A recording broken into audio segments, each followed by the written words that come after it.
Today, play a game, go to jail. This is CheckPoint.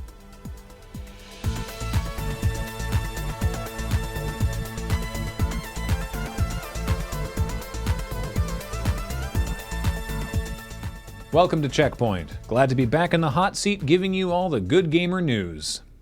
Did you pass? Sorry? Did you pass? Ian said you were away on assignment, so I assumed you got it all done and then handed it in and got your grade. No, my professor marks them in alphabetical order, so I'm not getting my grade until Friday. But your name starts with G, man. There must be like a lot of kids in your class who have names like Aaron and Abercrombie, Abigail, Abraham, Acosta, Acton, Adagio, Adam, Adamaris, Adamina, Adama, Adanaris, Adanima, Adana, Adanaya. You have to stop. All right, gamers. I know you hate getting politics all mixed up with your gaming, but I'm gonna have to talk about it. No, not Cyberpunk. I'm not talking about that. I mean, instead, the measure that North Carolina Senator Thom Tillis is trying to ram into the U.S. government funding omnibus bill. Now, I know what you're saying. Graham, why are you telling us about U.S. politics that doesn't involve AOC dusting fools at Among Us? And I get it. But this is potentially a real pain in the ass for your favorite gaming content creators. And LoadingReadyRun. In short, he wants to make unauthorized commercial streaming of copyrighted material on something like YouTube or Twitch into a felony offense with a possible prison sentence. Companies can't even handle not abusing the DMCA when it's a civil issue, and Tillis wants to make it a criminal one? Why, yes, of course he does, because, as investigative news site Sludge notes, he is, sadly, the chairman of the Intellectual Property Subcommittee, a position that he will hold for the next 6 years as he was just narrowly re-elected by a 2% margin, and who also, in the final days of that campaign, received sizable funding from political action committees affiliated with the Motion Picture Association, Sony Pictures, ASCAP, Universal Music Group, Comcast, NBC Universal, and Warner Music, among others. And that doesn't count the executives from Fox, Sony, Charter, and CBS who had personally contributed to his campaign prior. Who knows if this will pass, but it will, because it's been rammed into the same kind of must-pass bill they always use to sneak through unpopular measures because nobody has time to debate them. But even then, it might not actually do anything because I don't know how all this works. I feel like Tillis barely understands. By necessity of their job, I think the average YouTuber has a better understanding of intellectual property law than most people, certainly better than most politicians. YouTubers always talk about how they're going to abandon their values and just start cranking out low-effort clickbait bullshit, but someone has finally done something about it. Video game tuber Dunkey released a video with the title, "I'm Done Making Good Videos," where he spells out his new business model. Until now, Dunkey has always tried to make funny, entertaining videos, but his commitment to the craft and the lack of a staff means he can only deliver about one per week. So now, in order to start making fat cash for his retirement, he's decided to abandon his values and just churn out the worst clickbait that outsourcing can buy. Now, Dunkey's a comedy YouTuber, so this is clearly a comedic premise. But nobody expected him to follow through on the joke and actually start doing what he said. He made a reaction video to a poster falling off of a wall. He gave a Minecraft-themed title to a video actually about Super Smash Bros. And you know what?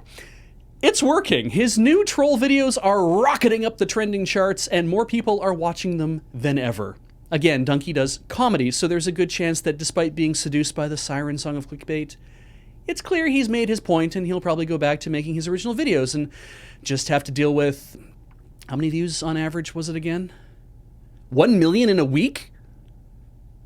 Holy shit. Okay, I mean, he's not wrong. Would it help if I took off my shirt?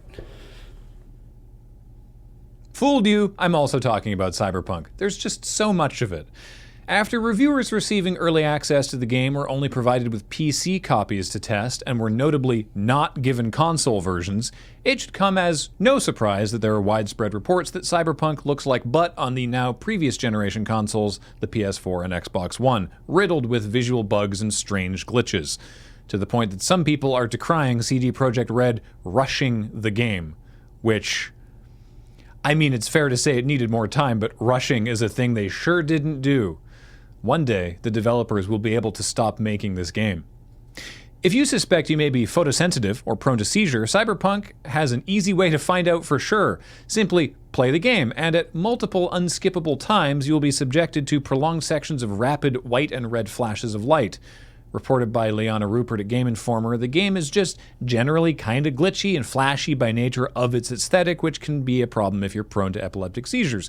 Not necessarily outside the norm for video games, but Cyberpunk also features unskippable gameplay sections where your character experiences a brain dance by wearing a device that is, according to Rupert, very similar to an actual neurological device used to trigger seizures. Initially, the game also didn't bear an upfront epilepsy warning, only a standard one buried in the user license agreement. But following Rupert's report, one has been patched into the game with CDPR saying they are investigating solutions for the unskippable eye flash very bad. In the realm of hilarious errors, footage surfaced on Twitter of a player who noted that every time they change their character's equipment, their dick clips through their pants. Further reports also showed larger boobs clipping through the front of a shirt. But who's to say that's a bug? This is a cyberpunk dystopia. Are we sure folks aren't just wandering around with their bits hanging out all the time? With all these glitches showing off dicks and boobs, CG Projekt Red is really showing their whole ass. Twitch has had enough of people harassing their streamers on the platform and is updating their hateful conduct and harassment guidelines, which will ban harassment, hateful conduct, and sexual harassment. Twitch even provided some examples of bannable content, including inciting malicious raids on a streamer's social media accounts, using emotes in racist ways, or displaying the Confederate battle flag. I meant the other one, but that'll do. Twitch is bringing these new rules into effect on January 22nd, 2021, which is almost 2 months from now, so until then, all you bigots can go fucking nuts, I guess? I'm glad that you've stopped listing names. Yeah, sorry, I kind of got into a groove. It's just fun to think about what you'd name a kid if you ever found one on a doorstep or in a pickle jar or duct taped to a fence. Do you have anything in mind? I was thinking something biblical. Such as? Bible?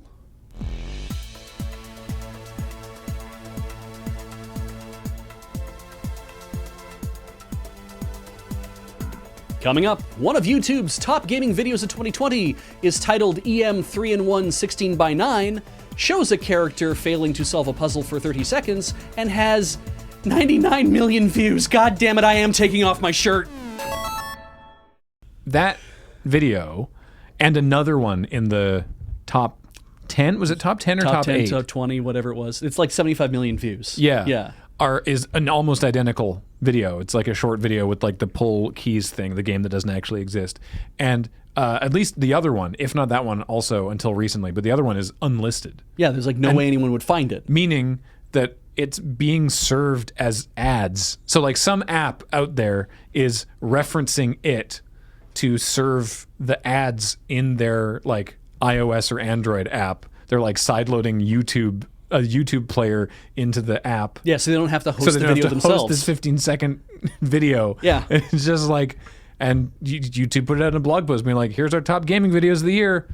Yeah, even that one. It's like, I question that. There's this weird sense that I have. It's like, I know we just basically spent an entire story bitching about the YouTube algorithm, and it's like, but look at what it does, right? It's like whoever did that list didn't even curate it. They're just like, top gaming videos 2020, good. I'm gonna go get wasted, you know, like.